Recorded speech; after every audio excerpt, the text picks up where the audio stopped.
এই যে আপনারা সবাই দেখবেন, আমি এই যে আমগো সুদূর পুকুর পাড়ে দিয়ে হাঁটতে আছি।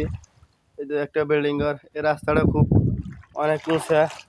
আমি দেখাইতে আছি অনেক, এই রাস্তা দিয়ে হাঁটুম কি পরিমাণ পানি হয়, কি পরিমাণ পানি হয় আপনারা খালি দেখবেন, কি পরিমাণ পানি হয় দেখবেন। আমার হাতে কিছু টাকা আছে, হ্যাঁ টাকাগুলো আমি খুলে হাতে লইতে আছি, টাকাগুলো খুলে একটু হাতে লইতে আছি। মানজার থেকে টাকাগুলো সব ভিজা যাবে, পরিস্থিতি খারাপ হয়ে যায়, টাকাগুলো হাতে লয়ে এলাম যে আমি যাইতে আছি। দেখেন কি পরিমাণ পানি আমার গার দিকে, আমার মাঞ্জা মুঞ্জা অলরেডি ডুবে গেছে গা। দেখেন কি পরিমাণ পানি। অনেকটা ওই দিকে যাবো, যে আপনাদের পরিস্থিতি দেখাবো। মসজিদে তো আজকে কেমনে যাবো, কোন মসজিদে যাবো ওই চিন্তা আছে। আজকে শুক্রবার জুমা, কোন মসজিদে যাবো এখন কেমনে যাবো ওই চিন্তা ভাবনা আছে। দেখেন আপনারা যে আমাদের পুষ্কুনি সুদূরপুর এটার কলে দেখেন কি এক পরিস্থিতি হয়েছে। অনেক পাকঘর মাকঘর সব ডুবে ফুসকুনিত পড়ে গেছে। ও পনীয় পানি মানে অসম্ভব। যে একটা রাস্তা, অনেক বড় রাস্তা, এটা ঠান্ডা রয়েছে, সামনের দিকে রাস্তা হবে। দেখেন আমার দিকে দেখে যে কি পরিমাণ পানি। এই যে দেখছি আমার মাথার মধ্যে সব ডুবে গেছে গা। এই যে দেখতে আসেন আমার মাথার মধ্যে সব ডুবে যেতে, সামনের দিকে আরো পানি অনেক বেশি হবে। এই যে দেখেন এদের দুটো ফুসকুনি এক জায়গায় হয়ে গেছে গা, পানিগুলো দেখেন। আর আমি অনুরোধ করব আমাদের নাহিদ ইসলাম বাইরে, আবার ক্রীড়ামন্ত্রী, ওনাদেরকে দুইজন মন্ত্রী আছে, ওদের নামটা আমরা ভালো করে ক্লিয়ার করে বলতে পারি না, মিডিয়ায় প্রকাশ হইতে হইতে নাম বলতে বলতে আমাদের আশা করি ক্লিয়ার হয়ে যাবে। তো আমাদের কুমিল্লার বাঁশির বেলে ৬০ জন সমন্বয়কারী ছিল, কুমিল্লা জেলার ভিতরে ৬০ জন সমন্বয়কারী ছিল। ওদেরকে অনুরোধ বলবো আপনারা এই জিনিসটা সমাধান করার জন্য অতি স্বীকৃতি করেন। আমাদের অনেক মুরব্বী, আমার দাদি আছে প্রায় ৮০-৯০ বছরের বেশি হবে, কম হবে না। আমার দাদিরা যে গেছে হের বয়সে এত পানি দেখছে না। তো আবার চিন্তা করেন কি পরিমাণ আমাদের এসব জায়গায় পানিগুলো আছে। তাহলে আমগো জায়গায় আজকে অনেকবার শুনছি সিলেট, চট্টগ্রাম, সুনামগঞ্জ এটি ডুবে গেছে গা ছাত্র, কিন্তু আমগো এই অঞ্চল ডুবছে না। এবারে আমগো নোয়াখালী এই অঞ্চলও ডুবে গেছে গা। তাহলে বুঝুন কী পরিমাণ ক্ষতি হয়েছে। এটা পরে গেছিলাম একবার ঠ্যাং পিছলে খাই উঠেছি, কত কষ্ট করে ভিডিও করতে আসি।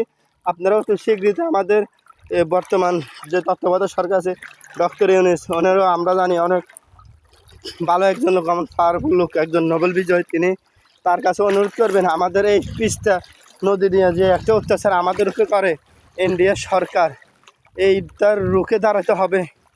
আমরা সবগুলার প্রতিবাদ ইনশাল্লাহ করবো। আর অতি শীঘ্রতে তিস্তা নদীর গেট বন্ধ করছে না করছে আমরা জানি না। দেখেন বাড়িঘরদের এই যে দেখেন কবর, দেখছেন কি এক পরিস্থিতি। আমি আপনাদের ফেসবুকে তো লাইক করেন জানা, শ্বাস নাই গে, ফেসবুক ক্লিয়ার নাই। যে আমার এক দাদা মসজিদে যাইতে আছে, এই যে দেখেন আমার দুবেলা দাদা মসজিদে যাইতে আছে একজন, খুব পরিস্থিতি খারাপ। যে আমি ইন্ডিয়া এতক্ষণ আইডিয়া আইলাম যে আমি একখানে ওই রাস্তা দিয়ে যাইতেছি, কবরের জন্য কবরস্থানের দিকে যাইতে আছি।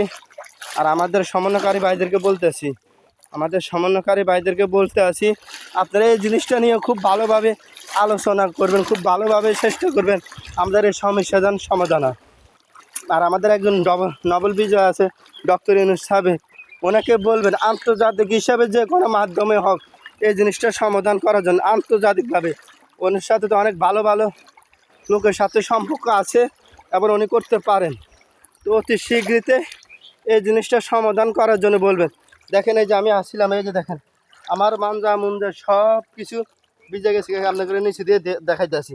এই যে এটা মেন রাস্তা, কি সুন্দর, কত সুন্দর চাপড়া রাস্তা, সামনে বিল দেখবেন। এরকম রাস্তা মাঝে কোনো সময় উঠছে না 20-50 বছর 100 বছরের ভিতরে পানি। আমার দাদি যে একটা আত্মীয় স্বজন জাগরে জিজ্ঞেসে, তাহলে বুঝুন কী পরিমাণ ক্ষতি হয়েছে। বৃষ্টিতে আমগো দেশে আরও হয়েছে, এরকম পানি কিন্তু কইছে না।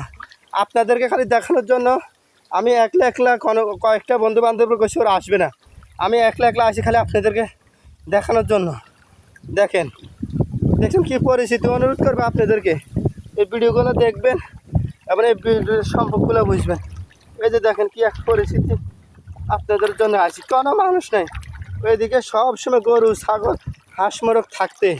এই যে আমাদের কবরস্থান, কবরস্থানের ভিতরে শুদ্ধ পানি, কি কব আপনাদেরকে। আর কুমিল্লা ফেনের অবস্থা তো শুনলাম বলে আরও বেশি খারাপ। তো ভাই বৃষ্টির পানি তো ভাই জীবনে এত পানি হওয়ার কথা না।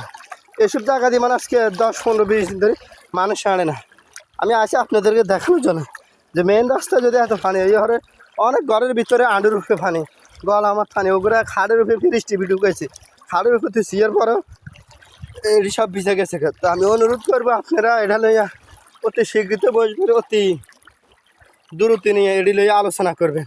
তো ওকে রাখি, আল্লাহ হাফেজ। আর কথাগুলো মানুষ সবাই দেমাগে ঢুকেন, ভিডিওটা একটু শেয়ার করে দিয়েন, করে দেখবেন ওদের কাছে যায়নি। আমাদের সমন্বয়কারী ছাত্র ভাইদেরকে অনুরোধ করবো, ওদের সাথে আমরা আছিলাম, ভবিষ্যৎ থাকবো, ওরাও যেন আমাদের সাথে থাকে, এমন আমাদের উপকারে লাগে।